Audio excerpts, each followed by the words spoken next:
Malam baru saja berhenti menangis ketika fajar perlahan menyapa kota Medan. Sisa hujan membentuk genangan kecil di jalan menuju Bandara Kuala Namu, memantulkan cahaya lampu kuning yang bergetar seperti kenangan yang enggan pergi. Udara terasa lembab, dingin, dan diam-diam membawa aroma tanah basah bercampur sesuatu yang lebih berat bau besi dan keheningan yang ganjil.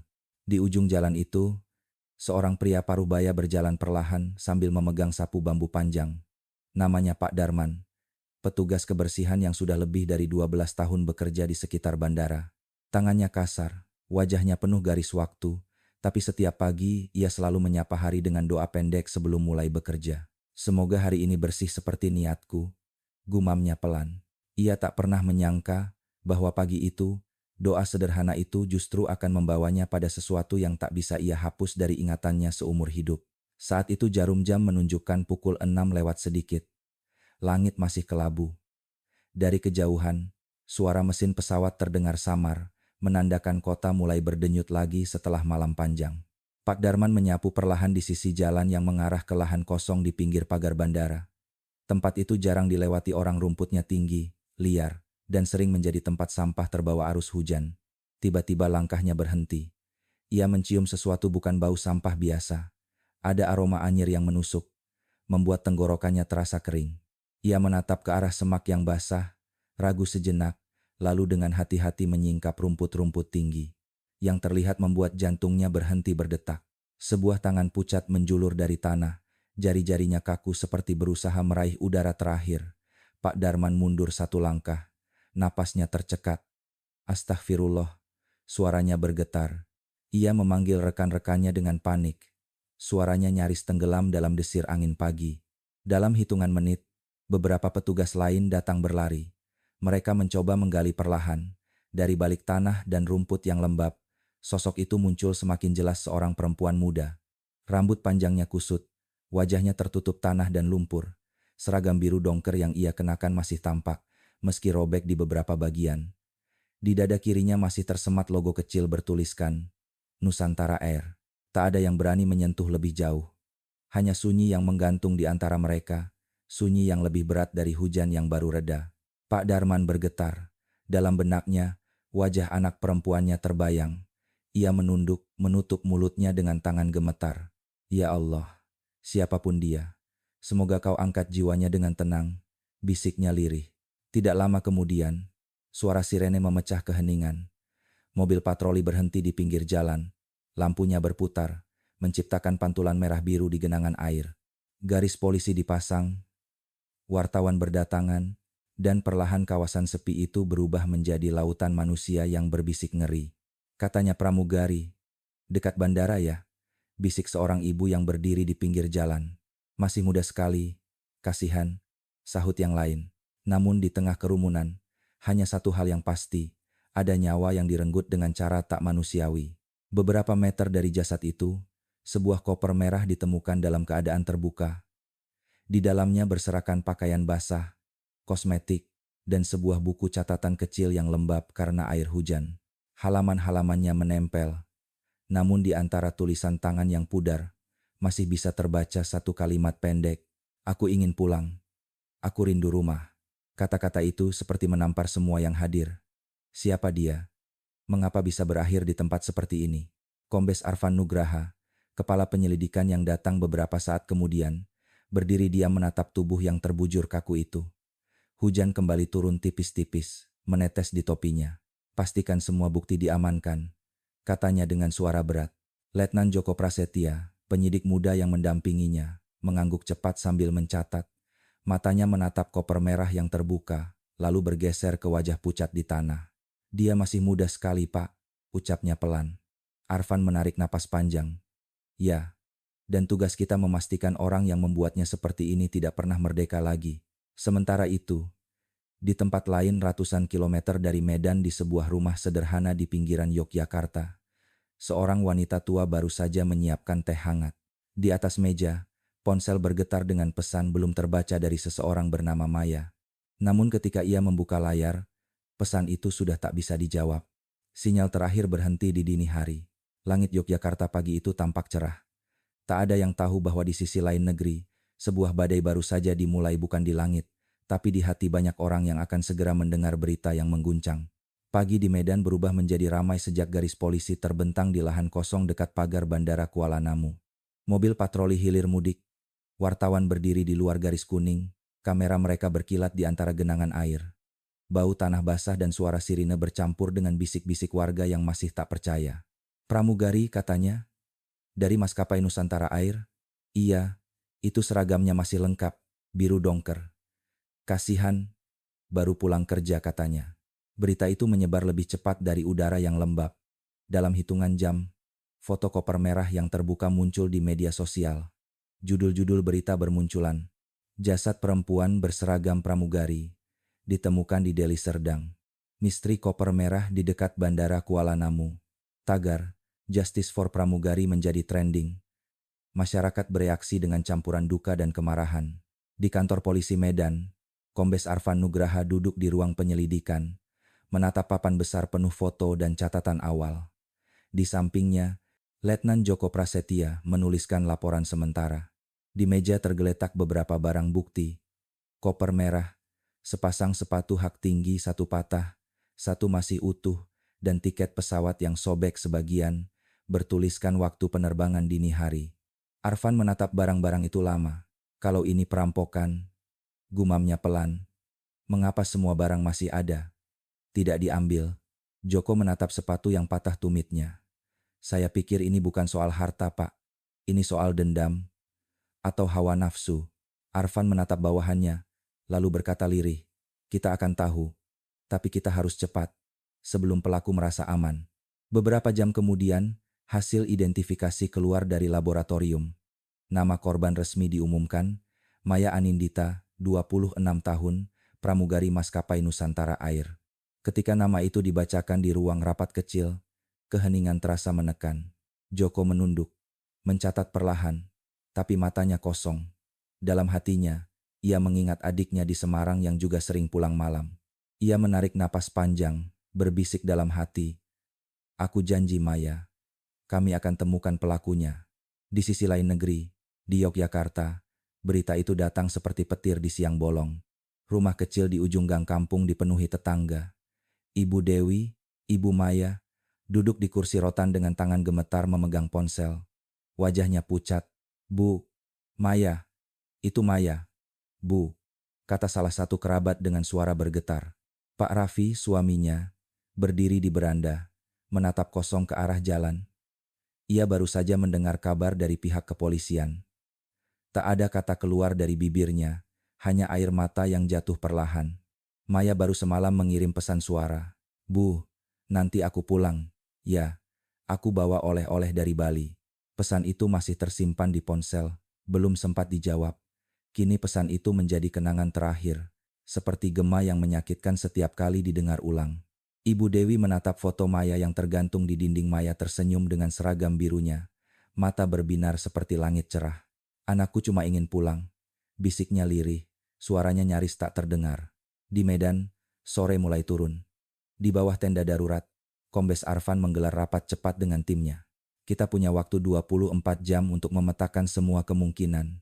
Mulai dari area bandara, taksi resmi, kendaraan pribadi, semua.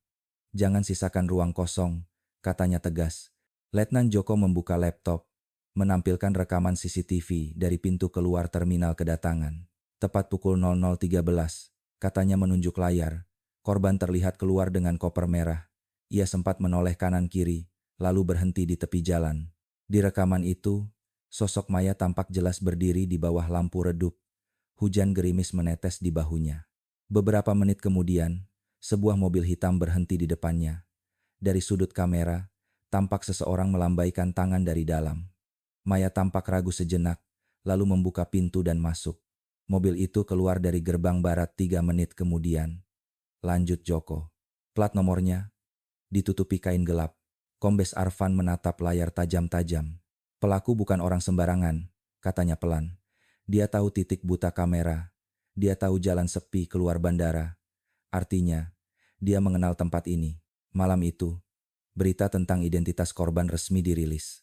Di layar televisi, wajah Maya muncul tersenyum di kabin pesawat, membantu penumpang menaruh bagasi. Presenter membaca dengan suara berat, Maya Anindita, pramugari muda Nusantara Air, ditemukan tak bernyawa di lahan kosong dekat Bandara Kuala Namu. Polisi memastikan adanya tanda-tanda kekerasan sebelum korban meninggal. Media sosial meledak, komentar mengalir deras. Dia baru pulang kerja. Kenapa nasibnya begini? Hukum seberat-beratnya pelaku. Semoga keluarga diberi kekuatan.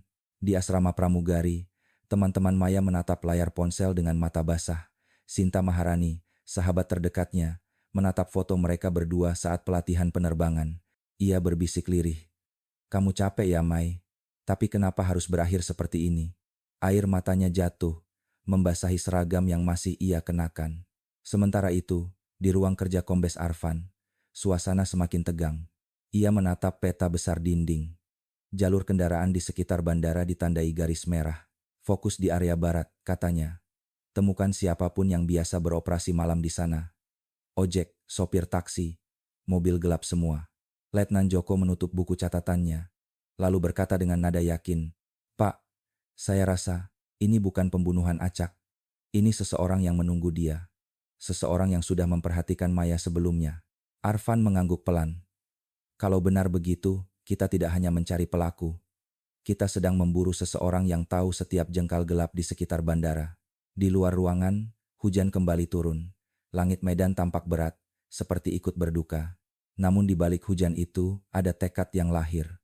Bagi Arfan, bagi Joko, bagi keluarga Maya, dan bagi bangsa, yang mulai menundukkan kepala dalam diam, bertanya-tanya, seberapa aman sebenarnya jalan pulang di negeri ini? Hujan yang turun sejak sore belum juga reda. Malam menggulung Medan dalam kabut tipis dan suara rintik yang berulang seperti napas bumi. Di ruang penyelidikan kantor polisi, lampu-lampu masih menyala terang.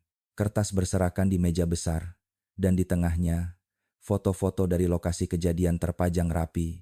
Koper merah, sepatu patah, dan tanah lembab yang menjadi saksi bisu.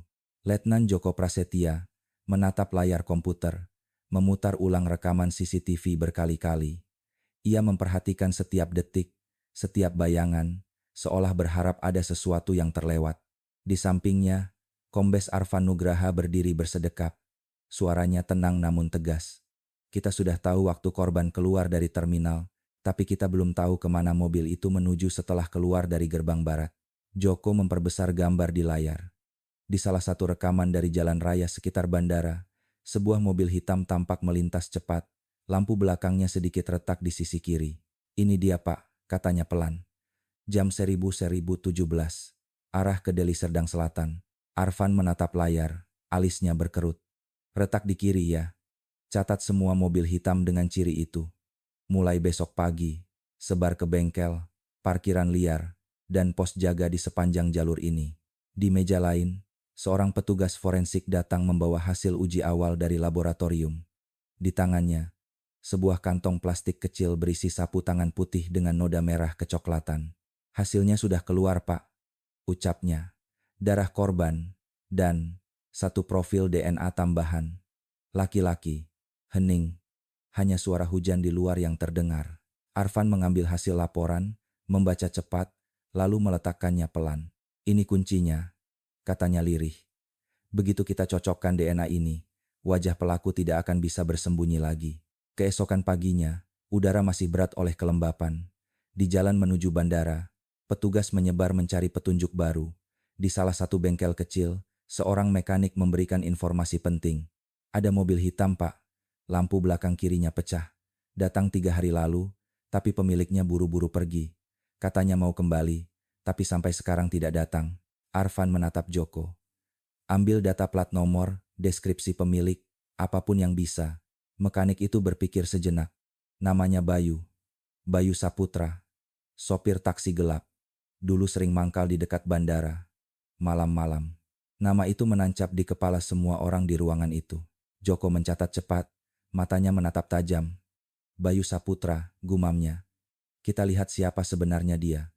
Sore harinya, di markas polisi, hasil pelacakan ponsel masuk. Petugas intel melaporkan, sinyal ponsel Bayu mati antara pukul 00.17 sampai 04.00 dini hari, tepat di jam yang sama dengan hilangnya korban. Kombes Arfan mengetuk meja dengan jarinya. Terlalu banyak kebetulan. Saya tidak percaya kebetulan di kasus seperti ini. Malam itu juga, tim mendatangi kos sederhana di Tangerang Selatan tempat Bayu tinggal ketika bekerja di Medan. Dari keterangan tetangga, ia dikenal pendiam, jarang bergaul, tapi sering terlihat pulang larut malam. Mobilnya selalu ditutup terpal, Pak, ujar seorang penghuni kos. Dia seperti takut orang lihat. Ketika petugas menarik terpal itu, terlihat jelas mobil hitam dengan lampu belakang kiri retak. Debu menempel di seluruh bodinya. Arfan berdiri di depan mobil itu lama, menatap refleksi dirinya di kaca jendela. Ini dia, katanya pelan. Akhir dari jalan panjang, Bayu keluar dari kamarnya dengan wajah terkejut saat melihat banyak polisi di halaman. Maaf Pak, ada apa? Katanya gugup. Kami perlu bicara. Jawab Joko tenang. Tentang malam tanggal 27 Desember. Di ruang interogasi kecil, Bayu duduk dengan tangan gelisah. Ia mencoba tersenyum, tapi wajahnya pucat. Saya hanya kerja biasa Pak, katanya. Saya antar penumpang, tidak tahu apa-apa. Joko menatapnya lama. Kamu antar penumpang malam itu? Iya, tapi bukan perempuan itu. Saya cuma bawa tamu ke hotel. Hotel mana? Tanya Joko. Bayu terdiam beberapa detik. Lupa Pak, saya nggak ingat. Arfan meletakkan foto-foto di atas meja. Koper merah, sepatu patah, dan tangkapan layar CCTV yang menunjukkan mobilnya. Kamu mau bilang ini bukan mobilmu? Tanyanya datar. Bayu menunduk. Banyak mobil hitam di Medan, Pak. Bisa saja mirip. Namun saat Arfan mengeluarkan hasil awal uji DNA dari sapu tangan putih, suasana berubah. Profil DNA laki-laki di TKP cocok 89% dengan sampel rambut dari jok belakang mobilmu. Ucap Arfan pelan. Matanya menusuk tajam. Bayu terdiam. Nafasnya berat, keringat dingin menetes di pelipis. Aku cuma antar dia Pak, katanya akhirnya. Dia yang minta turun di jalan dekat bandara, bukan saya yang berhenti berbohong. Potong Joko. Kamu pikir kami tidak tahu? Kami tahu jam berapa mobilmu keluar dari bandara, jam berapa sinyal ponselmu mati, dan jam berapa dia berhenti bernapas. Ruangan hening. Hanya suara detak jam di dinding yang terdengar. Malam makin larut. Setelah Bayu dibawa ke sel sementara, Joko menatap papan bukti di ruang kerja. Di sana, foto Maya tersenyum masih terpajang, berdampingan dengan gambar mobil hitam. Pak, katanya pelan pada Arfan. Saya rasa dia sudah mengincar Maya sebelumnya. Ini bukan kebetulan. Arfan menatap keluar jendela, melihat hujan yang belum juga berhenti. Ya, katanya lirih. Dan saya yakin, malam itu, Maya tidak hanya menjadi korban, dia menjadi pesan. Pesan tentang betapa rapuhnya rasa aman yang kita kira sudah kita miliki. Joko mengangguk pelan. Besok, katanya, saya ingin ke rumah keluarga Maya di Yogyakarta. Saya harus beri kabar langsung. Mereka berhak tahu bahwa keadilan sedang bergerak. Arfan tersenyum samar, lelah tapi tegas. Pergilah Joko, bawa kabar baik. Dan jangan biarkan hujan menutupi jejak kita. Di luar, suara petir menggema di langit Medan. Hujan turun deras, seolah ingin mencuci semua noda di tanah yang lembab itu. Tapi bagi mereka yang tahu, tidak semua noda bisa hilang begitu saja. Beberapa hanya berubah bentuk menjadi dendam, menjadi tekad, menjadi doa yang tak henti dipanjatkan untuk satu nama. Maya Anindita. Kereta malam dari Medan tiba di stasiun Tugu Yogyakarta tepat menjelang fajar. Hujan kecil menyambut kedatangan Letnan Joko Prasetya, menyelimuti kota dengan aroma tanah basah yang lembut. Ia berjalan perlahan keluar dari gerbong, memegang map coklat di tangannya berisi foto, laporan, dan satu surat resmi dari kepolisian. Tapi di dalam hatinya, ia tahu yang akan disampaikannya jauh lebih berat dari tumpukan kertas itu. Mobil dinas kecil menjemputnya menuju sebuah kampung di pinggiran kota. Jalanan masih sepi, hanya terdengar suara azan subuh dari masjid kecil di ujung gang. Di sisi jalan, pohon jambu tetesannya jatuh perlahan ke tanah. Setiap hal terasa terlalu tenang untuk kabar sekelam ini. Rumah keluarga Maya sederhana, berdinding kayu, dengan halaman kecil yang ditumbuhi bunga melati.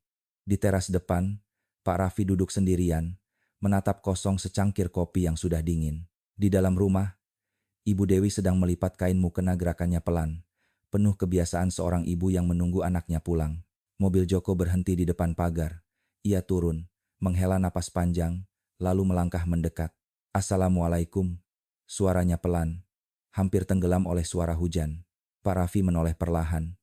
Matanya sembab, tapi tatapannya tenang, seperti seseorang yang sudah tahu kabar yang akan datang, namun masih berharap itu salah. Waalaikumsalam, jawabnya lirih. Dari kepolisian ya? Joko mengangguk. Iya Pak, nama saya Joko Prasetya. Saya dari tim penyelidik kasus Maya Anindita. Begitu nama itu diucapkan, Ibu Dewi berhenti melipat mukena. Kain itu terjatuh ke lantai. Ia berbalik, memandang Joko dengan wajah pucat. Anak saya, suaranya patah. Kalian sudah menemukannya. Joko menunduk dalam. Kami telah menemukan dan memastikan identitasnya, Bu. Mohon maaf, Maya tidak sempat pulang. Keheningan menggulung ruangan. Hanya suara hujan yang mengetuk atap, berulang, seperti doa yang tak selesai. Ibu Dewi jatuh terduduk di kursi. Tangannya menutup wajah. Suaranya pecah. Ya Allah, anakku, Maya. Pak Raffi berdiri perlahan, berjalan mendekat ke arah Joko. Ia menatap map coklat di tangan polisi muda itu. Boleh saya lihat? Tanyanya dengan suara nyaris berbisik. Joko menyerahkan map itu dengan hati-hati. Di dalamnya ada beberapa lembar dokumen dan satu foto-foto seragam pramugari biru dongker yang kini penuh noda tanah. Pak Raffi menatap foto itu lama, tanpa suara. Matanya memerah, tapi ia menahan air mata sekuat tenaga. Dia selalu bilang ingin buat sekolah kecil di sini, ucapnya lirih. Dia kirim uang tiap bulan, bilang mau ajarkan anak-anak kampung bahasa Inggris. Saya pikir dia akan datang bulan depan. Suara lelaki itu pecah di akhir kalimatnya, lalu perlahan menunduk. Joko hanya bisa berdiri diam, tak berani menatap mata mereka terlalu lama. Ia tahu, tidak ada kata yang cukup untuk menggantikan kehilangan sebesar ini. Beberapa menit berlalu tanpa percakapan. Lalu Ibu Dewi berdiri, menatap Joko dengan wajah penuh air mata. Pak Polisi, katanya pelan. Tolong, temukan orang yang melakukan ini. Jangan biarkan dia tidur nyenyak. Maya anak baik. Dia tidak pantas diperlakukan seperti itu. Joko mengangguk dalam-dalam. Saya janji, Bu. Demi Allah, kami akan menegakkan keadilan untuk Maya. Ibu Dewi menatapnya lama, lalu mengangguk perlahan. Saya percaya. Tapi keadilan itu, tolong jangan berhenti di anak saya saja. Tolong jaga perempuan lain di luar sana. Jangan sampai ada ibu lain yang menunggu seperti saya. Kata-kata itu menghujam hati Joko. Ia merasa dada sesak, tapi juga menemukan sesuatu yang baru, semangat yang lahir dari duka seorang ibu. Setelah suasana sedikit tenang, Joko membuka map kecil lain yang ia bawa. Di dalamnya ada buku catatan yang ditemukan dalam koper merah Maya. Halaman pertama basah, tapi tulisan di dalamnya masih bisa terbaca. Ia menyerahkan buku itu kepada Pak Raffi. Kami menemukannya di samping koper. Sepertinya ini milik Maya. Pak Raffi membuka perlahan. Tulisan tangan Maya tampak rapi, meski sebagian tinta luntur. Di halaman tengah, ada kalimat yang membuat semua di ruangan terdiam. Aku ingin pulang. Aku rindu rumah. Tapi sebelum itu, aku ingin membuat orang tuaku bangga. Air mata Ibu Dewi jatuh membasahi halaman itu. Ia menatap tulisan itu lama, lalu menutup buku dengan lembut seolah takut menyakitinya. Dia benar-benar pulang, tapi bukan seperti yang kami harapkan, ucapnya pelan. Joko menunduk dalam. Hujan di luar makin deras, tapi di dalam rumah, hanya tangis yang terdengar lirih, panjang, dan penuh cinta yang tak sempat disampaikan. Menjelang siang, sebelum pamit, Joko berdiri di depan pintu rumah. Ia menatap pasangan suami istri yang kini duduk berdampingan, saling menggenggam tangan. Terima kasih Pak, Bu, atas keberaniannya. Kami akan terus bekerja sampai pelaku ditangkap. Dan jika nanti Bapak Ibu diundang ke Medan untuk proses identifikasi tambahan, kami akan bantu sepenuhnya. Pak Raffi mengangguk. Kami akan datang. Kami ingin melihat anak kami untuk terakhir kali, bukan karena jasadnya, tapi karena kami ingin mengucap terima kasih karena dia sudah berjuang begitu lama. Sebelum pergi, Joko sempat berhenti di beranda, menatap halaman kecil yang dipenuhi bunga melati. Aroma harum melati bercampur hujan menciptakan rasa damai aneh di dadanya. Ia tahu, duka tidak bisa dihapus, tapi ia juga tahu bahwa dari rumah kecil inilah semangat keadilan akan terus menyala. Dalam perjalanan kembali ke bandara, Joko menatap langit Yogyakarta yang mulai terang. Di pikirannya, wajah Maya terus muncul senyum ramah, mata lembut, dan suara yang mungkin dulu menyapa penumpang di udara. Dalam hati, ia berbisik, Maya, kau tidak sendirian. Kami semua akan memastikan langkah terakhirmu tidak berakhir sia-sia. Kereta angin membawa suara sirene jauh di belakangnya, seolah menyatukan doa dari langit Medan dan air mata dari Yogyakarta. Dua kota, satu kehilangan, satu janji. Keadilan harus menemukan jalannya. Hujan belum juga berhenti di Medan. Malam terasa panjang, seolah langit menolak untuk diam. Di ruang penyelidikan, cahaya lampu neon putih menyorot papan besar, penuh foto dan peta jalur keluar Bandara Kuala Namu. Di tengah ruangan itu, Kombes Arfan Nugraha berdiri dengan tangan menyilang, menatap dalam diam. Semua berkas sudah kita punya, katanya akhirnya. Rekaman CCTV, hasil laboratorium, dan pengakuan awal tersangka. Sekarang waktunya kita satukan potongan-potongan ini. Letnan Joko Prasetya menggeser map di depannya. Di dalamnya ada hasil uji DNA terbaru dari Jakarta. Ia membuka lembar pertama dan menatap angka-angka yang seolah menari di matanya. DNA di sapu tangan putih dan di jok belakang mobil. Cocok 100% dengan profil Bayu Saputra, ucapnya pelan tapi jelas. Hening sejenak. Petugas lain yang duduk di sekeliling meja saling berpandangan. Tak ada yang bersorak. Hanya udara yang semakin berat. Arfan menunduk, menarik napas panjang. Berarti tidak ada keraguan lagi, katanya lirih. Bayu adalah pelakunya. Pukul 9 malam, tim kembali bergerak menuju tempat kejadian perkara. Lampu sorot polisi menembus kabut tipis. Rerumputan tinggi yang dulu menyembunyikan jasad Maya kini tampak merunduk di bawah hujan gerimis. Bayu digiring keluar dari mobil tahanan, tangannya diborgol. Ia memakai jaket hitam, wajahnya pucat seperti orang yang kehilangan seluruh arah. Mulai dari sini, perintah Arfan. Peragakan apa yang kamu lakukan malam itu? Bayu menatap tanah basah di kakinya. Saya cuma antar dia, Pak, katanya pelan. Tunjukkan, potong Joko, di mana kamu menunggu, di mana kamu berhenti, dan di mana kamu. Suaranya terhenti sebentar, meninggalkannya. Langkah-langkah berat bergema di antara hujan. Bayu berjalan menuju jalan kecil yang mengarah ke lahan kosong. Di sana ia berhenti. Saya tunggu di sini, Pak. Saya lihat dia keluar dari terminal, bawa koper merah. Saya tawarkan tumpangan. Dia setuju begitu saja, tanya Joko. Bayu menggeleng. Awalnya dia ragu, tapi saya bilang saya sopir bandara. Dia percaya. Kata-katanya menggantung di udara. Semua petugas diam, menatap wajah pria yang tampak tenang tapi dingin. Arfan mengisyaratkan untuk lanjut. Lalu, Bayu menarik napas. Saya arahkan mobil ke jalan yang lebih sepi. Dia mulai gelisah, tanya kenapa tidak lewat tol. Saya panik. Suara Bayu bergetar. Dia berteriak, minta turun. Saya hilang kendali. Hujan turun lebih deras. Di antara gemericik air, suara Bayu terdengar seperti bisikan yang berat. Saya tidak bermaksud, tapi setelah itu saya takut. Saya tinggalkan dia di sini.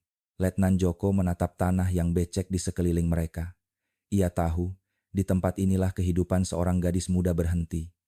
Ia berlutut perlahan, mengambil segenggam tanah basah. Tanah ini tidak akan pernah lupa, gumamnya pelan. Petugas forensik mencatat setiap posisi langkah Bayu, memotret tiap titik yang ia tunjuk.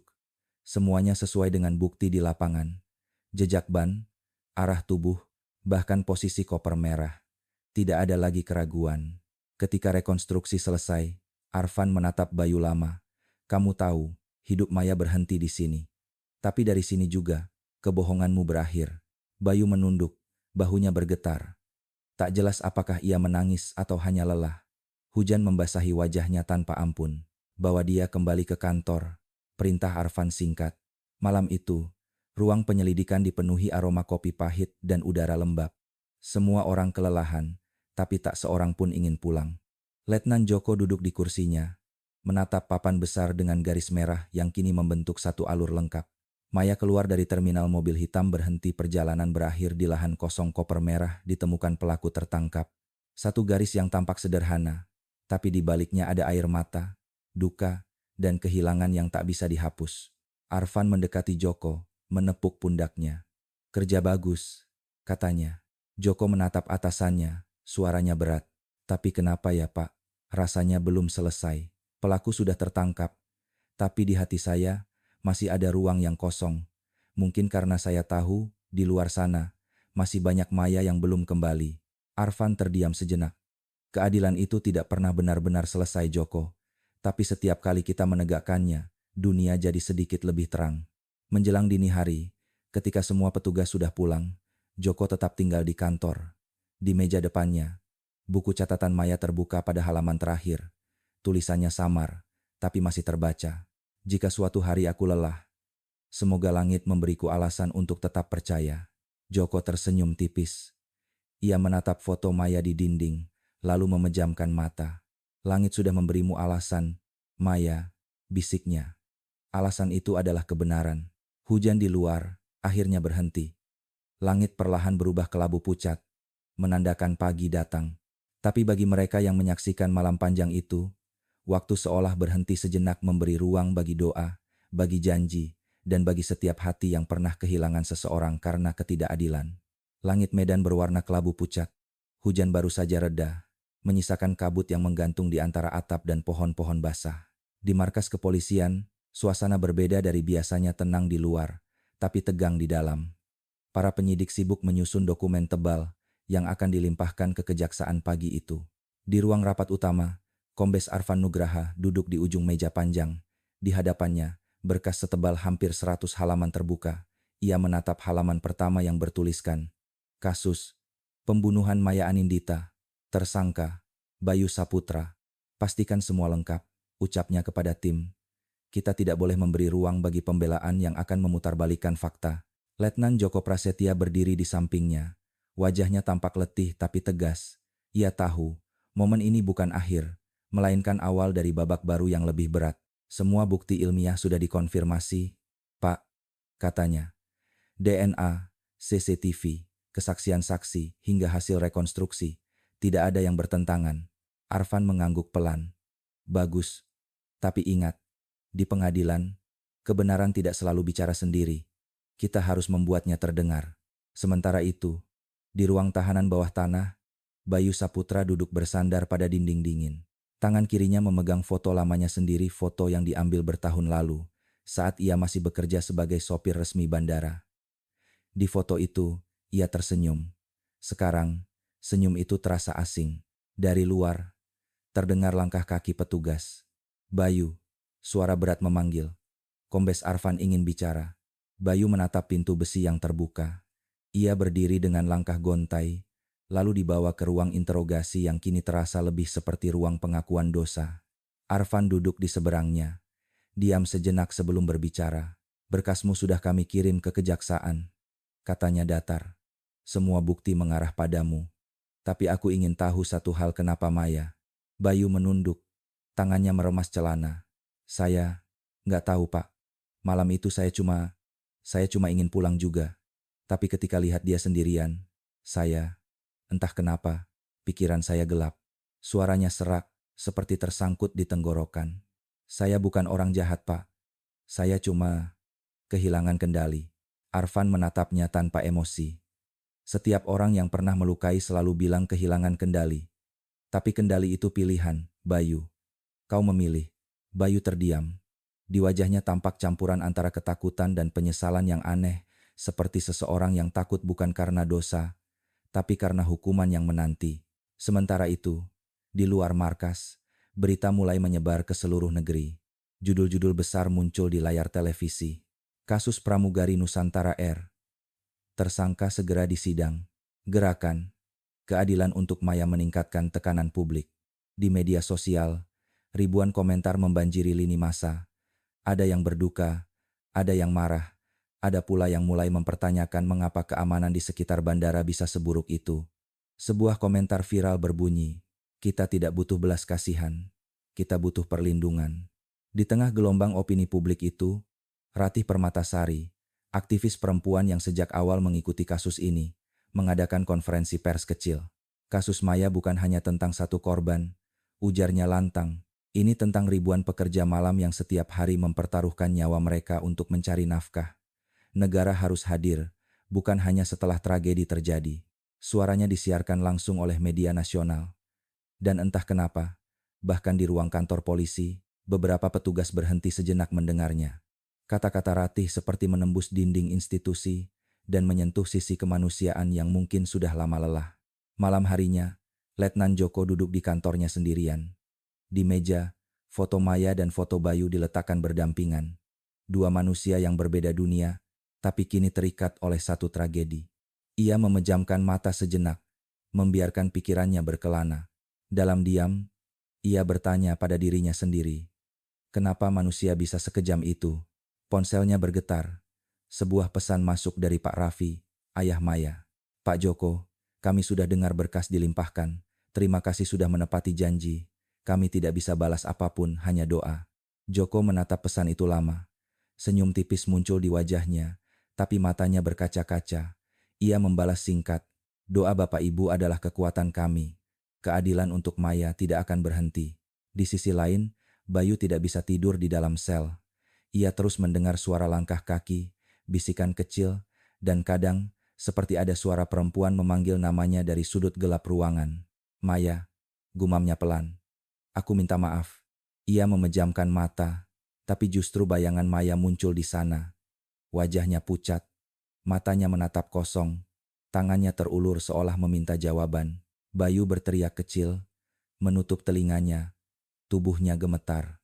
Petugas yang berjaga menatap dari luar jeruji, berbisik ke rekannya.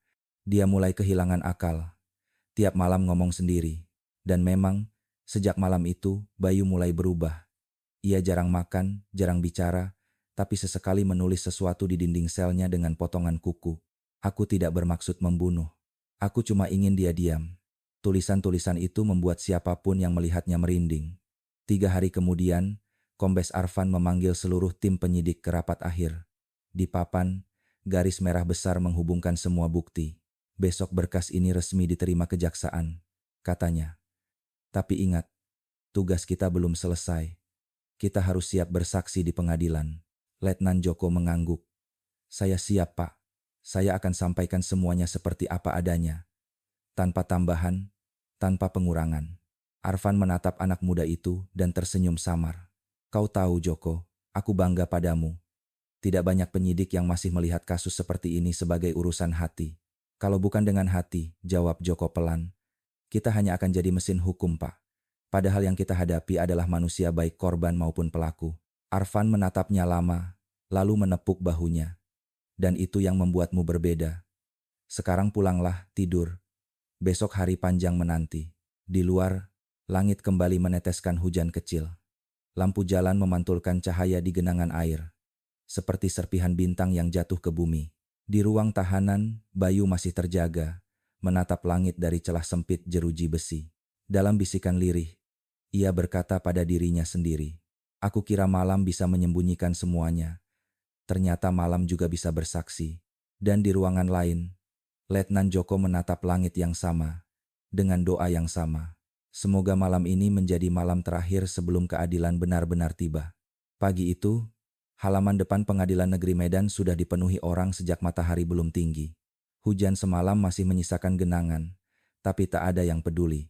Wartawan berdiri berdesakan, kamera menyorot ke arah gerbang utama, sementara puluhan warga menunggu di luar pagar, membawa bunga putih di tangan mereka. Spanduk besar terbentang di pagar pengadilan. Keadilan untuk Maya adalah keadilan untuk semua perempuan. Di dalam gedung, suasana jauh lebih hening namun tegang. Setiap langkah menggema. Ruang sidang utama penuh sesak, bangku-bangku dipenuhi jurnalis, aktivis, mahasiswa dan warga biasa yang datang tanpa diundang. Di barisan depan, Pak Raffi dan Ibu Dewi duduk berdampingan. Wajah mereka pucat, tapi mata mereka memancarkan keberanian yang tenang. Di belakang mereka, Letnan Joko duduk bersama tim penyidik. Matanya tak lepas dari pintu samping tempat terdakwa akan masuk.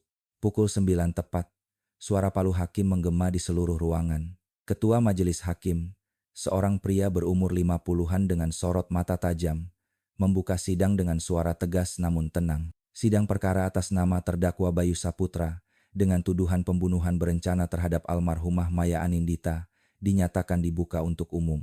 Semua mata beralih ke pintu samping. 2 petugas kepolisian menggiring Bayu masuk ke ruang sidang. Ia mengenakan kemeja abu-abu kusam, wajahnya pucat dan mata kosong. Langkahnya pelan, nyaris terseret. Di tangan kanannya, borgol berkilat di bawah cahaya lampu. Ruang sidang tiba-tiba sunyi. Bahkan suara napas pun seakan berhenti. Ketika Bayu duduk di kursi terdakwa, Matanya menatap ke bawah. Ia tidak berani menoleh ke arah keluarga korban. Tapi entah mengapa, Ibu Dewi menatapnya lama, seolah ingin melihat wajah orang yang telah merenggut masa depan anaknya. Tatapannya bukan kebencian, melainkan luka yang terlalu dalam untuk diucapkan. Jaksa penuntut umum berdiri dan mulai membacakan dakwaan. Suaranya jelas. Setiap kata terasa seperti palu yang mengetuk hati semua orang di ruangan itu. Bahwa pada malam tanggal 27 Desember 2018, terdakwa Bayu Saputra dengan sengaja dan sadar menipu korban Maya Anindita dengan berpura-pura sebagai sopir resmi bandara. Bahwa setelah berhasil membawa korban ke lokasi sepi di Deli Serdang, terdakwa melakukan tindakan kekerasan dan menghilangkan nyawa korban, bahwa perbuatan terdakwa telah menimbulkan penderitaan mendalam bagi keluarga korban dan keresahan masyarakat luas. Suara jaksa bergema di ruangan besar itu. Beberapa orang mulai menunduk, menahan emosi. Ibu Dewi memejamkan mata, menggenggam tangan suaminya erat. Pak Raffi hanya menatap lurus ke depan, tanpa ekspresi. Tapi dari cara jemarinya bergetar, semua tahu ia sedang menahan badai di dalam dirinya. Setelah pembacaan dakwaan selesai, hakim menatap terdakwa. Apakah terdakwa mengerti isi dakwaan ini?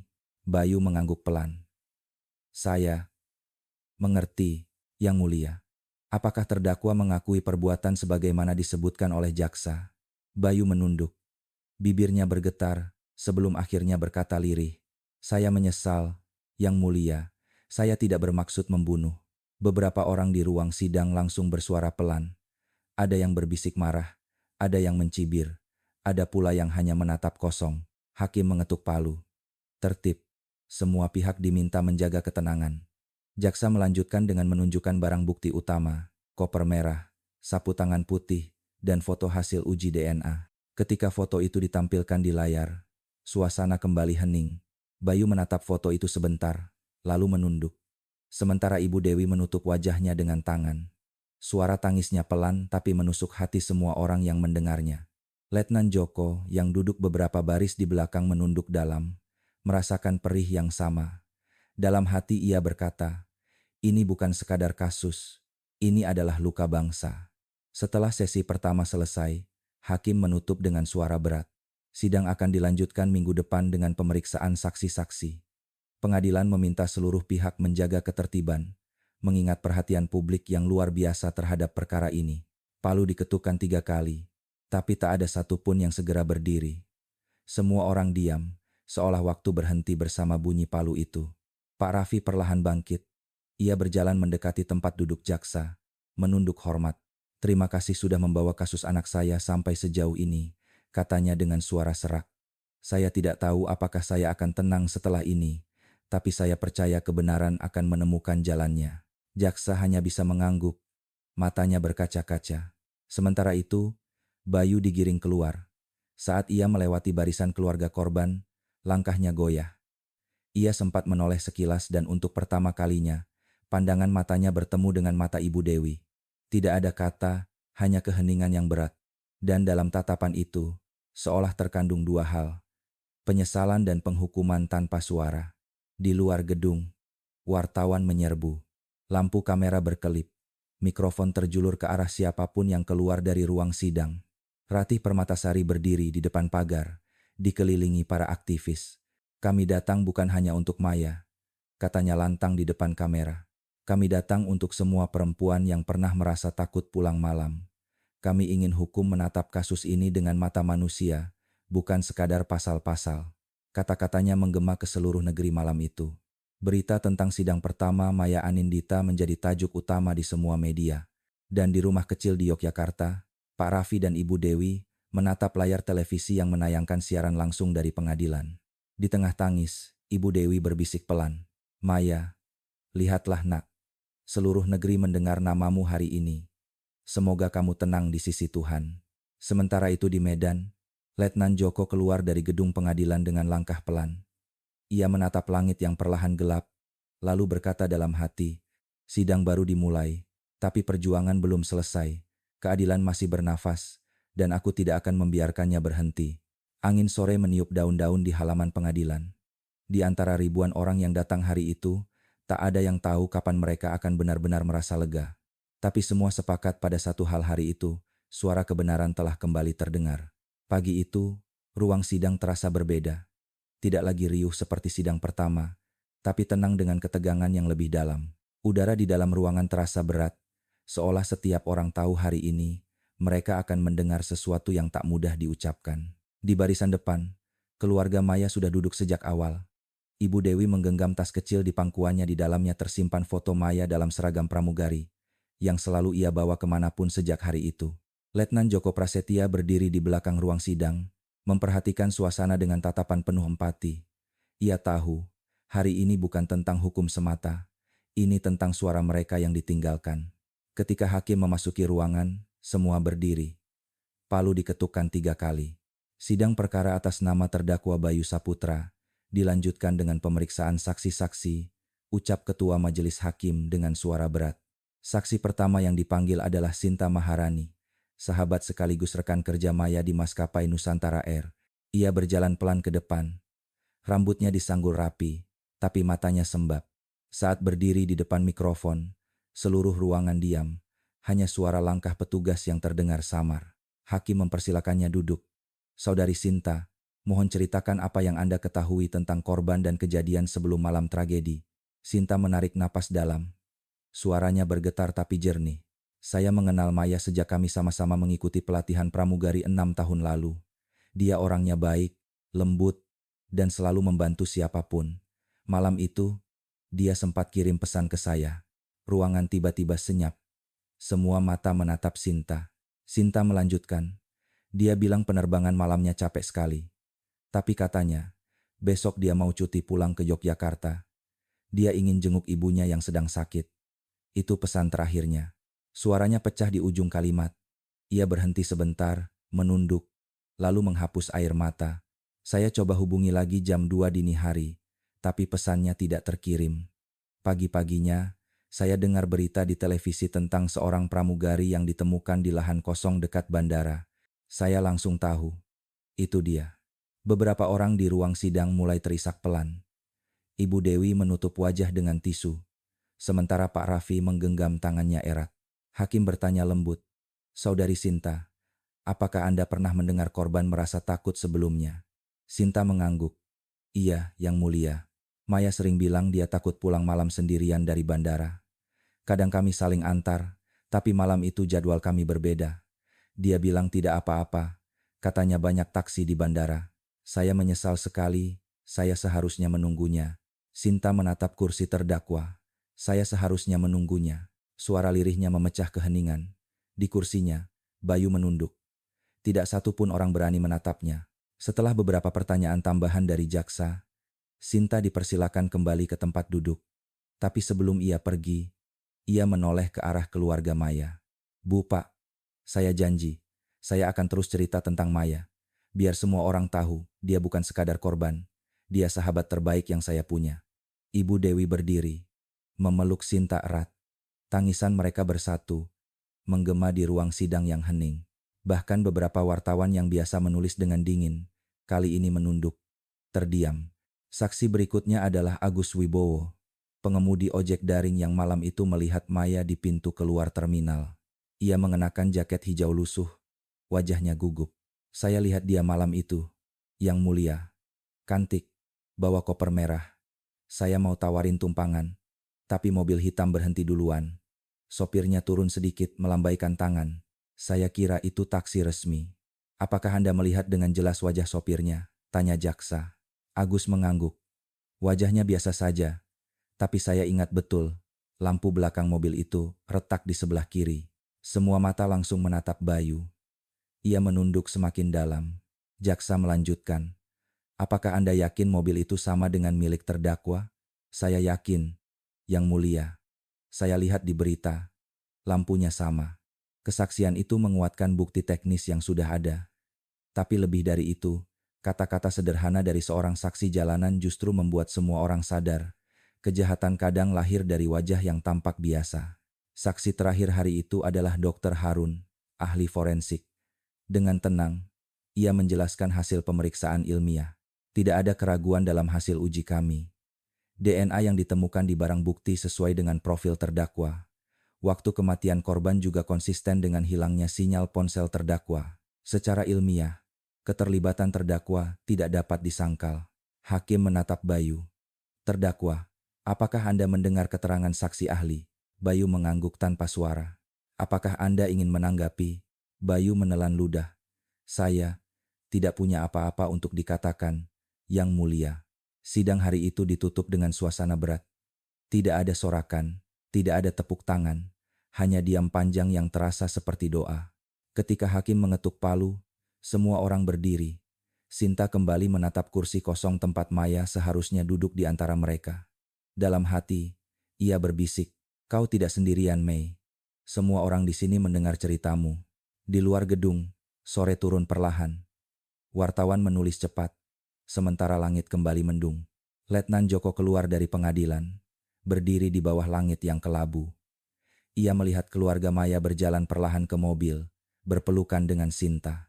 Dalam diam, ia berkata pada dirinya sendiri, "Kadang, suara paling kuat bukan dari hakim atau jaksa, tapi dari orang yang berani bicara meski hatinya hancur." Dan hari itu, suara seorang sahabat menggema jauh melewati dinding pengadilan menjadi gema keadilan yang tak akan pernah padam. Pagi itu, halaman pengadilan negeri Medan berubah menjadi lautan manusia. Puluhan spanduk putih terbentang di pagar besi bertuliskan, "Keadilan untuk Maya adalah keadilan untuk semua perempuan. Lindungi pekerja malam. Jangan ada korban berikutnya." Hujan gerimis tidak menghentikan langkah massa. Para aktivis perempuan, mahasiswa, hingga warga biasa berdiri memegang lilin kecil. Di antara mereka, ada wajah-wajah yang lelah tapi teguh. Mereka datang bukan hanya untuk menonton sidang, tapi untuk menuntut janji negara, rasa aman. Di dalam ruang sidang, suasana pun tak kalah tegang. Bayu Saputra duduk di kursi terdakwa, dengan wajah lebih tirus dari sebelumnya. Matanya cekung, tangannya gemetar kecil di atas meja. Seolah bayangan malam kejadian terus menghantuinya, bahkan di ruang yang penuh cahaya. Ketua Majelis Hakim membuka sidang dengan suara datar tapi mantap. Sidang perkara atas nama terdakwa Bayu Saputra dibuka. Agenda hari ini, pemeriksaan saksi tambahan dan pembacaan bukti baru. Jaksa berdiri membawa map tebal. "Yang Mulia, kami akan menghadirkan 2 saksi tambahan dan memutar rekaman CCTV dari kamera jalan alternatif yang baru kami peroleh. Saksi pertama adalah Bribka Andika, petugas patroli malam yang bertugas di sekitar Jalan Deli Serdang pada malam kejadian. Ia berbicara lugas. Saya sempat melihat mobil hitam berhenti di tepi jalan sekitar pukul 2:15. Pengemudinya tampak gelisah, keluar sebentar, lalu menutup bagasi dengan tergesa. Saya tidak curiga, karena pikir dia hanya ganti ban. Tapi setelah lihat berita, saya sadar itu jam yang sama." "Apakah Anda mengenali kendaraan itu?" tanya jaksa. Andika mengangguk. "Saya ingat lampu belakangnya retak di sisi kiri." Satu kalimat itu cukup membuat ruang sidang bergemuruh kecil. Selanjutnya, jaksa memutar rekaman CCTV baru di layar besar. Gambar hitam putih menampilkan jalan kecil di dekat perbatasan Tangerang Medan Baru. Di tengah hujan, terlihat mobil hitam berhenti selama hampir 2 menit. Siluet seseorang keluar, menunduk di belakang mobil, lalu masuk lagi dengan tergesa. "Waktu rekaman?" tanya hakim. "Pukul 02.19, Yang Mulia," jawab teknisi. "Lokasi?" "Sekitar 3 kilometer dari tempat penemuan jasad Maya." Semua orang menatap layar dengan wajah tegang. Ibu Dewi menunduk, menahan air mata. Pak Raffi memejamkan mata dalam diam. Bayu hanya menatap layar kosong itu, seolah tak percaya dirinya sendiri. Setelah rekaman selesai, pengacara pembela berdiri. Ia menarik napas panjang, lalu berkata dengan nada hati-hati, "Yang Mulia, kami tidak menyangkal fakta teknis, namun kami ingin menekankan bahwa klien kami tidak bertindak dengan niat jahat sejak awal. Ia berada dalam tekanan ekonomi dan kehilangan arah hidup. Perbuatannya memang salah, tapi bukan hasil perencanaan. Kami mohon agar majelis mempertimbangkan aspek psikologis terdakwa." Beberapa orang di ruang sidang mulai bergumam tidak setuju. Seorang ibu di barisan belakang berbisik dengan mata marah, "Anak saya juga miskin, tapi dia tidak membunuh orang." Jaksa menjawab dengan tenang namun tegas, "Yang Mulia, tekanan hidup tidak pernah bisa dijadikan alasan untuk menghapus tanggung jawab. Fakta ilmiah dan kesaksian saksi menunjukkan bahwa terdakwa dengan sadar memilih jalannya malam itu. Dan pilihan itu merenggut nyawa seseorang. Ruangan kembali senyap. Kata-kata jaksa menggantung di udara seperti lonceng yang baru saja dipukul. Sore hari, setelah jeda singkat, sidang dilanjutkan dengan pembacaan laporan tambahan dari tim digital forensik. Petugas membacakan hasil pelacakan sinyal ponsel. Pada pukul 02.007, sinyal ponsel terdakwa dan korban terdeteksi berada di koordinat yang sama selama 15 menit. Setelah itu, ponsel korban padam. Pukul 02.23, sinyal ponsel terdakwa juga menghilang. Ketika hidup kembali 3 jam kemudian, ponsel berada di kawasan tempat kos terdakwa. Data itu menutup semua ruang kemungkinan lain. Semua garis merah di peta waktu kini menyatu di satu titik. Bayu Saputra. Namun di luar gedung, tekanan mulai berubah arah. Sejumlah politisi mulai memanfaatkan kasus ini sebagai panggung. Seorang anggota dewan muncul di depan media, berkata lantang, kasus ini menunjukkan lemahnya sistem keamanan publik. Pemerintah harus bertanggung jawab. Sementara itu, aktivis perempuan berbicara di mimbar lain. Kami tidak ingin kasus ini sekadar jadi bahan politik. Ini tentang nyawa, tentang perempuan yang kehilangan haknya untuk pulang dengan aman. Media sosial pun terbagi dua. Sebagian menyerukan hukuman mati, sebagian lain menuntut reformasi sistem keamanan. Nama Maya kembali menjadi trending, bersama foto dirinya tersenyum di kabin pesawat foto yang kini menjadi simbol kehilangan. Malamnya, berita televisi nasional menyiarkan jalannya sidang hari itu. Reporter berdiri di depan gedung pengadilan. Suara hujan masih terdengar di mikrofon. Sidang kasus Maya Puspita kembali memanas. Rekaman CCTV baru memperkuat bukti terhadap terdakwa Bayu Saputra. Namun tekanan publik semakin besar, baik terhadap jaksa maupun majelis hakim. Semua pihak kini menantikan apakah keadilan bisa tetap tegak di tengah gelombang emosi masyarakat. Di rumahnya di Yogyakarta, Ibu Dewi menonton berita itu dengan tatapan kosong. Ia berkata pelan pada suaminya, "Aku hanya ingin anak kita tenang di surga. Aku tidak peduli politik atau berita. Aku hanya ingin keadilan yang sederhana, agar tak ada lagi ibu yang menangis seperti aku." Pak Raffi menggenggam tangannya. "Keadilan itu akan datang, Bu. Cepat atau lambat. Langit tidak pernah diam." Di kantor polisi, Letnan Joko menatap layar televisi yang menayangkan berita yang sama. Ia menatap wajah Bayu, di layar bukan dengan amarah, tapi dengan rasa iba yang aneh. Ia bergumam pelan, manusia bisa kehilangan arah, tapi tak ada arah yang bisa membenarkan kehilangan nyawa orang lain. Hujan kembali turun malam itu. Kota seakan ikut menangis, menyimpan segala emosi yang belum sempat tumpah di ruang sidang. Langit Medan pagi itu tampak muram. Awan menggantung rendah, seolah ikut menahan napas bersama ribuan orang yang menanti kabar dari ruang sidang. Di depan pengadilan, kerumunan sudah memadati halaman sejak subuh. Lilin-lilin kecil masih menyala di tangan para aktivis, meski siang mulai menembus awan. Beberapa di antara mereka membawa bunga putih simbol doa untuk Maya Puspita. Di dalam ruang sidang, suasana begitu tegang hingga suara jarum jam di dinding pun terdengar jelas. Di barisan depan, Pak Raffi dan Ibu Dewi duduk berdampingan. Mata mereka bengkak karena kurang tidur, tapi tatapan mereka teguh. Hari ini, setelah berbulan-bulan menunggu, tuntutan hukuman akan dibacakan. Ketika ketua majelis hakim memasuki ruangan, semua berdiri. Sidang perkara atas nama terdakwa Bayu Saputra dinyatakan dibuka kembali. Suaranya menggema. Agenda hari ini, pembacaan tuntutan oleh jaksa penuntut umum. Jaksa Raden Surya berdiri perlahan, membuka map tebal berwarna coklat. Ia menatap sekilas ke arah keluarga korban, lalu ke arah terdakwa yang duduk menunduk. Setelah menarik napas panjang, ia mulai bicara. "Yang mulia majelis hakim, saudara terdakwa, dan seluruh hadirin yang hadir di ruang sidang ini." Suaranya bergetar sedikit, tapi segera kembali tegas. "Hari ini, kami berdiri bukan hanya membawa pasal-pasal hukum, tetapi membawa luka dan air mata dari seorang ibu yang kehilangan anak, dari seorang sahabat yang kehilangan kawan, dan dari masyarakat yang kehilangan rasa aman." Ruangan senyap. Tidak satu pun kamera berani bergerak. Jaksa melanjutkan.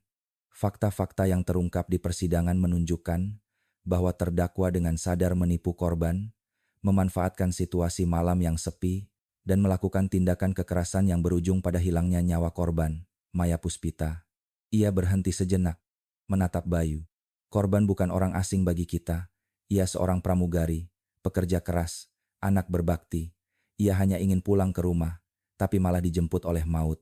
Beberapa orang di bangku belakang mulai terisak. Ibu Dewi menunduk, menggenggam foto putrinya erat-erat. Jaksa melanjutkan. Suaranya semakin kuat. Perbuatan terdakwa tidak hanya melanggar hukum, tetapi juga mencederai nurani kemanusiaan. Ia mengambil sesuatu yang tak bisa dikembalikan. Hidup dan kehormatan seorang perempuan. Lembar demi lembar tuntutan dibacakan dengan nada berat. Menimbang seluruh bukti ilmiah, keterangan saksi, hasil forensik, serta pengakuan terdakwa sendiri. Maka kami, jaksa penuntut umum, dengan ini menuntut terdakwa Bayu Saputra dijatuhi hukuman mati.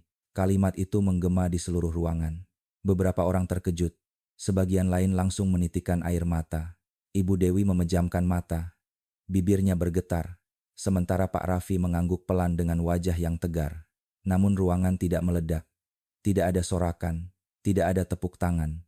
Hanya keheningan yang panjang, keheningan yang lahir bukan dari puas, tapi dari rasa kehilangan yang terlalu dalam untuk diungkapkan. Jaksa menutup mapnya perlahan. Kami tidak menuntut dendam. Kami menuntut keadilan. Karena keadilan bukanlah tentang membalas, tetapi tentang memberi makna bagi yang telah pergi. Ketua Hakim menatap seluruh ruangan dengan sorot mata berat. Terdakwa, apakah Anda ingin menanggapi tuntutan ini? Bayu menatap ke bawah cukup lama. Lalu, dengan suara serak, ia berkata pelan, "Saya tidak bisa membela diri. Saya menyesal. Tapi saya tahu penyesalan saya tidak berarti apa-apa bagi mereka yang sudah kehilangan. Saya siap menerima apapun keputusan pengadilan." Suaranya lirih, tapi terdengar jelas di antara keheningan. Hakim mengangguk perlahan. Catatkan dalam berita acara. Terdakwa menyatakan menerima proses hukum dan tidak mengajukan keberatan atas tuntutan jaksa. Setelah itu, pengacara pembela berdiri. Wajahnya letih, tapi masih berusaha menjaga ketenangan. Yang mulia, kami hanya ingin menyampaikan bahwa klien kami telah kooperatif sepanjang proses penyidikan dan persidangan. Ia telah mengakui perbuatannya dan menunjukkan penyesalan mendalam. Kami memohon agar hal ini menjadi pertimbangan dalam menjatuhkan putusan.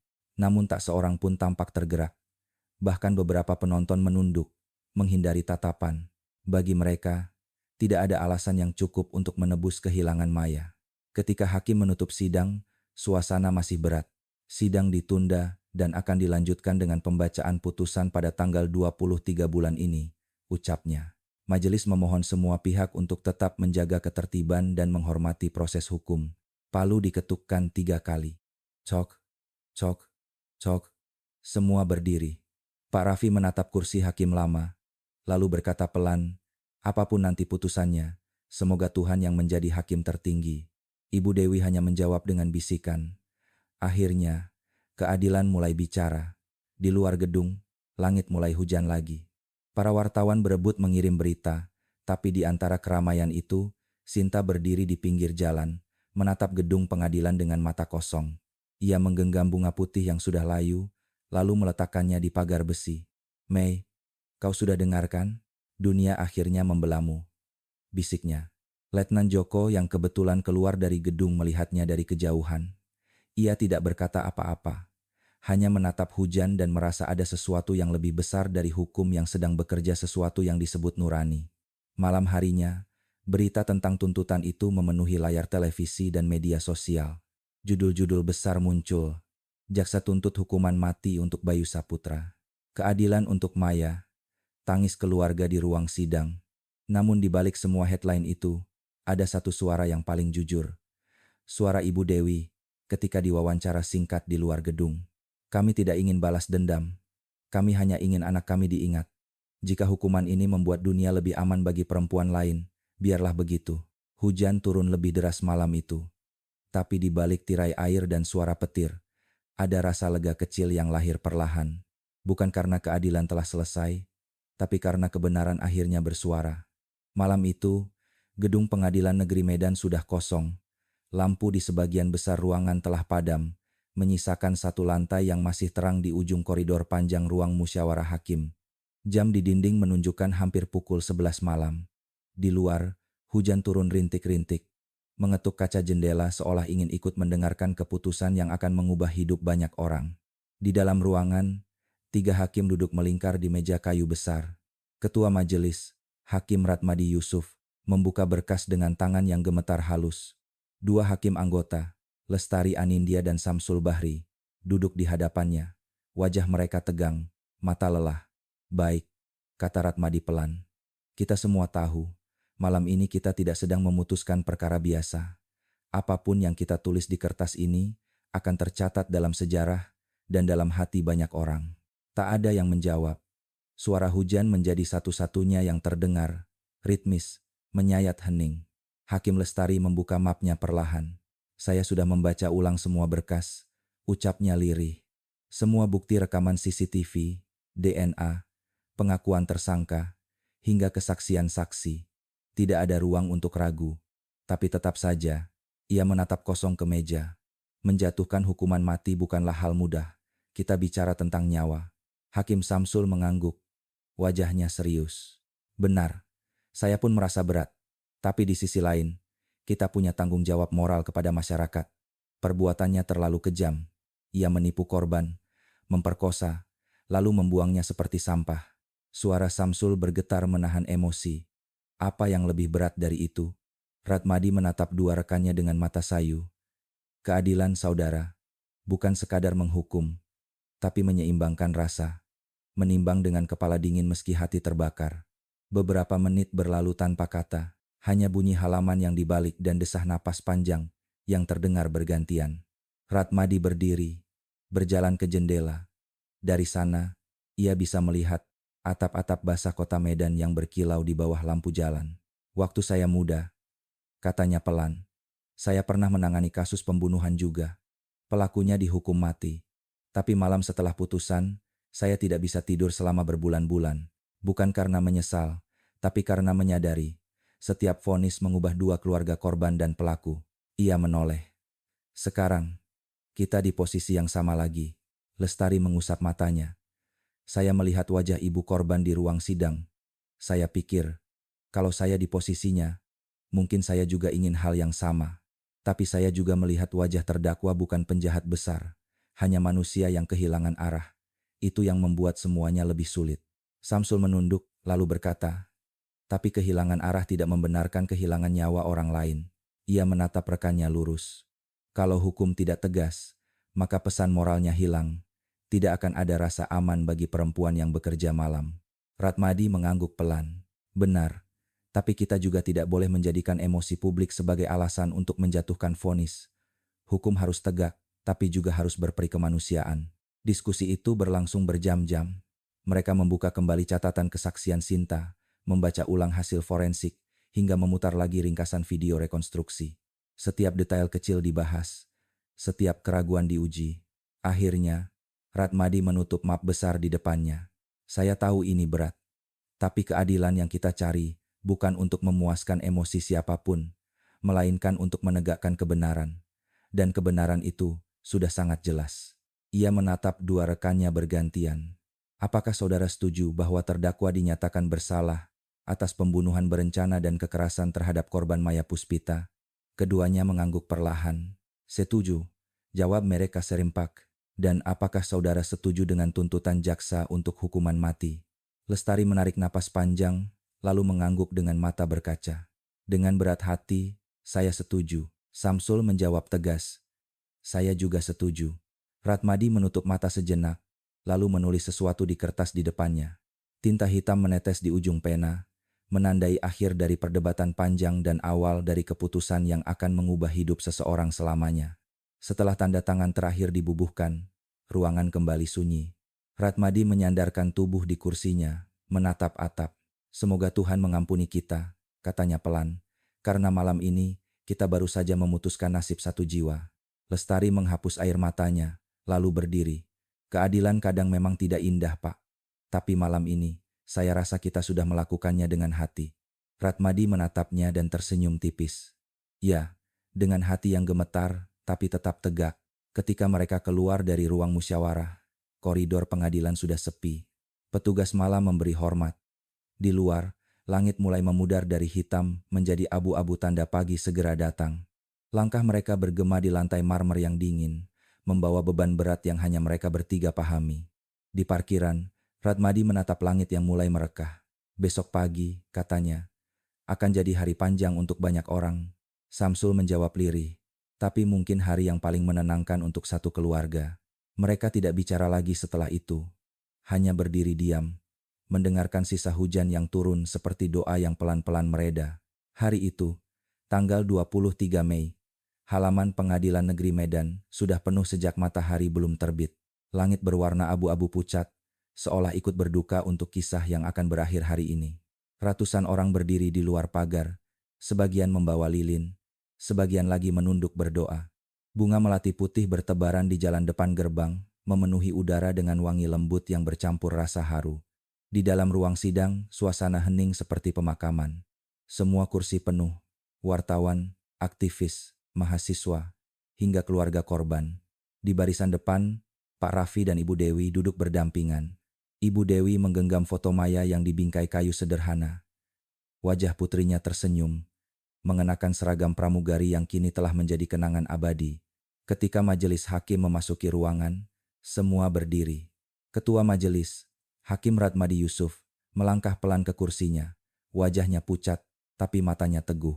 Ia tahu, kalimat yang akan keluar dari mulutnya hari ini akan bergema di seluruh negeri. Sidang perkara atas nama terdakwa Bayu Saputra, katanya perlahan, dengan agenda pembacaan putusan. Bayu duduk di kursi terdakwa. Wajahnya tampak lebih tua dari usia aslinya. Ia tak lagi menunduk seperti biasanya, tapi menatap lurus ke depan ke arah foto Maya yang ada di tangan ibunya. Tak ada amarah di matanya, hanya penyesalan yang dalam. Hakim membuka lembar pertama berkas putusan. Suara kertas terdengar nyaring di tengah keheningan. Menimbang, katanya.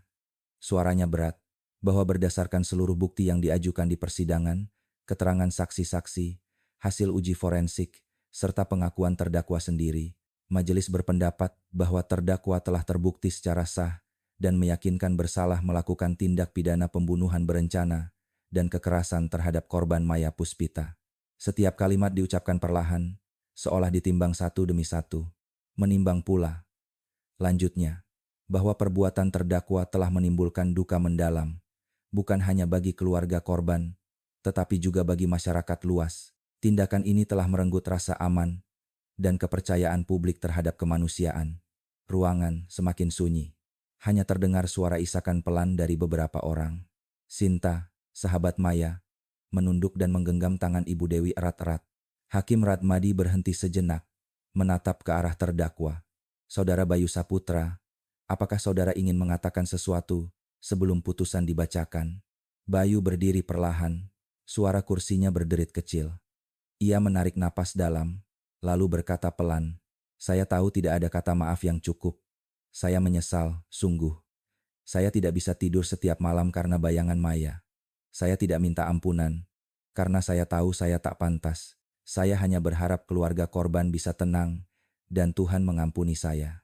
Setelah itu, ia kembali duduk. Ibu Dewi menutup matanya, menahan tangis. Hakim Radmadi membuka lembar terakhir. Suaranya sedikit bergetar, tapi tetap jelas. Menimbang seluruh hal di atas, memutuskan menjatuhkan pidana terhadap terdakwa Bayu Saputra dengan hukuman mati. 3 kata terakhir bergema keras di ruangan. Hukuman mati. Beberapa orang menitikkan air mata. Ada yang menghela napas panjang, ada yang menunduk. Ibu Dewi memeluk foto Maya, menangis tanpa suara. Pak Raffi menunduk dalam, lalu memegang tangan istrinya erat-erat. Hakim melanjutkan dengan nada lembut. Majelis tidak bermaksud untuk membalas, tetapi untuk menegakkan keadilan yang telah direnggut. Semoga vonis ini menjadi pengingat bagi semua, bahwa setiap tindakan memiliki akibat, dan setiap nyawa memiliki nilai yang tak ternilai. Ketika palu diketukkan 3 kali, seluruh ruangan berdiri. Tok, tok, tok. Sidang selesai. Namun tidak ada sorakan, tidak ada tepuk tangan. Yang ada hanyalah keheningan panjang, keheningan yang lahir dari kesadaran bahwa keadilan tidak selalu membawa kebahagiaan, tapi setidaknya membawa kedamaian. Polisi menggiring Bayu keluar dari ruang sidang. Langkahnya pelan, wajahnya pucat, tapi matanya tidak lagi menunduk. Sebelum melewati pintu, ia menoleh sekali ke arah keluarga Maya. Tak ada kata, hanya anggukan kecil. Entah itu permintaan maaf atau salam perpisahan terakhir sebagai sesama manusia. Di luar gedung, Hujan turun deras. Warga berdesak-desakan di bawah payung, sebagian menangis, sebagian hanya terdiam. Sinta keluar sambil memeluk Ibu Dewi. "Sudah selesai, Bu," bisiknya. "Maya sudah mendapatkan keadilannya." Ibu Dewi tidak menjawab, hanya menatap langit. Air hujan bercampur dengan air matanya, menetes di pipi. "Kalau benar adil," katanya pelan, "biarlah ini jadi yang terakhir. Jangan ada lagi Maya yang lain." Pak Raffi menepuk bahunya pelan. "Amin." Malamnya, berita tentang putusan itu memenuhi layar televisi. Judul besar muncul di setiap kanal. "Hukuman mati untuk pembunuh Maya Puspita. Air mata keadilan." Rakyat bereaksi. Ada yang lega, ada yang menilai putusan itu terlalu berat. Tapi satu hal pasti, nama Maya kini bukan sekadar berita, melainkan simbol. Di kampung halamannya di Yogyakarta, warga berkumpul di masjid kecil untuk doa bersama. Mereka menyalakan lilin, membaca ayat-ayat suci, dan menyebut nama Maya dalam setiap doa. Di langit malam yang masih mendung, seolah ada bintang kecil yang berkilau lebih terang dari lainnya. Letnan Joko Prasetya menonton berita itu dari kantornya yang sepi. Ia menutup mata sejenak, lalu berkata pelan, "Akhirnya selesai Maya, tapi semoga bukan hanya kasusmu yang diakhiri, melainkan semua ketidakadilan yang pernah kita diamkan." Di luar jendela, hujan mereda. Langit berwarna kelabu lembut. Dan dari kejauhan, samar-samar terdengar suara azan maghrib yang menggetarkan hati, seolah dunia mengucap doa untuk jiwa yang telah pergi, dan bagi mereka yang masih belajar tentang arti keadilan. Sudah sebulan sejak palu terakhir diketukkan di ruang sidang Pengadilan Negeri Medan. Tapi gema putusan itu masih terdengar sampai hari ini bukan di koridor hukum, melainkan di hati banyak orang. Foto Maya Puspita kini tergantung di ruang tamu keluarga kecilnya di Yogyakarta. Setiap pagi, Ibu Dewi menyalakan dupa kecil di depannya. Sementara Pak Raffi duduk di teras sambil menyeruput kopi hitam yang tak lagi terasa manis. Rumah itu kini lebih sunyi, tapi bukan sunyi yang gelap, melainkan sunyi yang menyimpan kekuatan. Kadang, tetangga masih datang membawa bunga atau sekadar menyalami mereka. Tak jarang, orang yang bahkan tak mengenal Maya datang dari jauh hanya untuk mengatakan, "Terima kasih Bu, karena Maya, kami jadi lebih sadar menjaga anak-anak perempuan kami." Setiap kali mendengar itu, Ibu Dewi tersenyum tipis. "Kalau begitu," katanya lembut, "perjuangan Maya belum sia-sia." Sementara itu di Medan, Letnan Joko Prasetya duduk di ruang kerjanya, menatap papan besar yang dulu penuh dengan foto dan peta kasus Maya. Kini papan itu kosong. Hanya tersisa selembar kertas kecil bertuliskan, "Setiap langkah pulang harus aman." Ia tidak menurunkannya. Baginya, tulisan itu bukan sekadar pengingat kasus, tapi sumpah pribadi. Sejak hari itu, ia mulai bekerja sama dengan beberapa organisasi sosial untuk membentuk patroli malam sukarela di sekitar bandara dan terminal. Setiap pekerja malam, terutama perempuan, kini mendapat fasilitas antarjemput resmi. Kalau satu langkah bisa menyelamatkan nyawa, kenapa harus menunggu tragedi, katanya pada rekan-rekannya. Di Jakarta, berbagai kantor maskapai penerbangan mulai mengubah kebijakan. Jam kerja malam kini disertai pendampingan transportasi aman, dan semua pramugari mendapat pelatihan keselamatan pribadi. Kisah Maya menjadi contoh dalam setiap sesi orientasi karyawan baru, bukan untuk menakuti, tapi untuk mengingatkan bahwa setiap kehidupan punya nilai yang harus dijaga. Bahkan di media sosial, tagar "Langit untuk Maya" muncul setiap kali ada kampanye tentang keselamatan perempuan. Ribuan orang menulis doa, cerita, dan refleksi pribadi. Ada seorang mahasiswa menulis, "Maya mengajarkan saya bahwa keberanian bukan hanya melawan bahaya, tapi juga melawan ketidakpedulian." Namun di tengah semua perubahan itu, masih ada jiwa-jiwa yang berjuang diam-diam dengan luka mereka sendiri. Salah satunya, Sinta Maharani, sahabat sekaligus rekan kerja Maya. Setelah semua selesai, ia memilih cuti panjang dan pergi ke Bali selama beberapa minggu. Setiap pagi, ia duduk di tepi pantai Sanur, menatap matahari terbit sambil membawa buku harian Maya. Di halaman terakhir buku itu tertulis, "Kalau aku lelah, semoga langit memberiku alasan untuk tetap percaya." Sinta menutup buku itu, air mata menetes di pipinya. "Langit sudah menjawab, Mai," bisiknya. "Alasannya adalah kami yang akan terus percaya." Sejak kembali ke pekerjaannya, Sinta bergabung dengan sebuah komunitas perlindungan pekerja malam. Ia mulai berbicara di kampus, televisi, bahkan di sekolah-sekolah menengah. Ia tidak pernah menyebut Maya dengan nada sedih, hanya dengan senyum. Dia bukan korban, katanya di setiap forum. Dia pengingat. Di sisi lain, nasib Bayu Saputra kini hanya menjadi catatan di balik jeruji. Di penjara Nusa Kambangan, ia menghabiskan hari-harinya dengan menulis surat kepada keluarganya yang jarang datang menjenguk. Beberapa petugas bilang, setiap malam ia duduk di pojok sel, berdoa lama dengan mata terpejam. Tidak ada yang tahu isi doanya, tapi kadang terdengar bisikan pelan, "Ampuni aku Maya."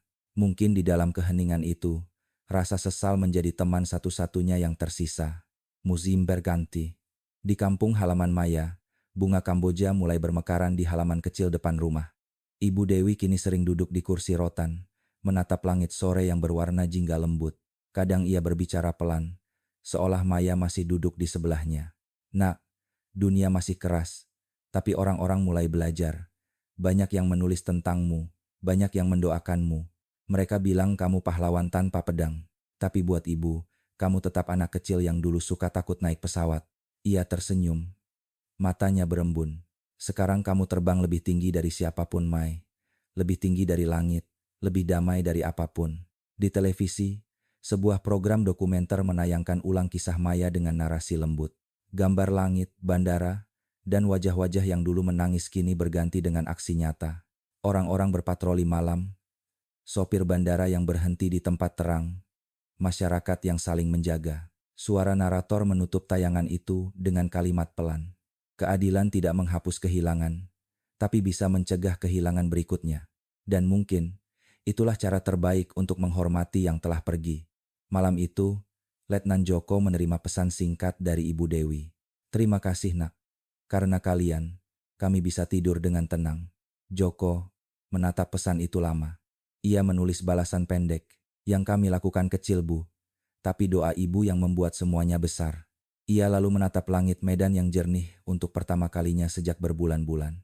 Tidak ada hujan, tidak ada petir, hanya bintang yang bersinar terang. Di antara kerlip itu, Joko merasa seolah melihat senyum Maya tenang, lembut, dan abadi. Durah. Penutup.